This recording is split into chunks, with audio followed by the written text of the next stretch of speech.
দেখো বন্ধুরা, আজকে আমার মেয়ের হচ্ছে রেজাল্ট বেরিয়েছে, রিটেন এক্সামের যে রেজাল্ট সেটা ফার্স্ট বেরিয়েছে। পুজোর আগে একটা পরীক্ষা হয়েছে আর কি। তো দেখো এই প্রত্যেকটাতে হচ্ছে ও ক প্লাস পেয়েছে, বাংলাতেও ক প্লাস পেয়েছে, আর অঙ্কতেও ক প্লাস পেয়েছে। নিজে করেছিস তো? আর হচ্ছে যে এখানে হচ্ছে যে দেখো কি সুন্দর একটা রং ভরেছে, এই যে দেখো।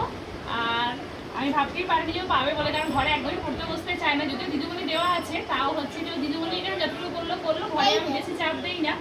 তো হচ্ছে যে এমনি রিপোর্ট কার্ড বেরোয় ওদের 3 মাস অন্তর অন্তর। তো আগের বারেও একটা বেরিয়েছিল, কালকে ওটা বেরিয়েছে। তো ওখানে ম্যাম সব কিছু ভালোই লিখেছেন ওর সম্বন্ধে। শুধু একটাই ও দোষ, একটু দেরি করে স্কুল যায়, মানে কি ঘুম থেকে উঠতে এত দেরি করে, ওকে রেডি করতে করতে আমারও দেরি হয়ে যায়।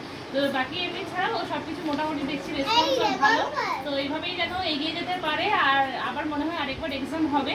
তো হচ্ছে যে আশা করবো যেন প্রত্যেকবার এরকমই ভালো নাম্বার পাই। কি পাবে তো তুমি? পাবে তো? আর ভালো লাগছে তো? নম্বরটা পেয়ে ভালো লাগছে? এমনি তো কোনো নম্বর বসানো হয় না, ওদের এমনি গ্রেড দেওয়া হয় ক প্লাস কিংবা ক প্লাস এরকম আর কি। তো পরের বারে কেমন কি করলো না করলো সেগুলো তোমাদের সঙ্গে শেয়ার করবো। এখন এসছে, ওকে ফ্রেশ করিয়ে এবার খাওয়া দাওয়া করাবো। তো চলো এখন টাটা।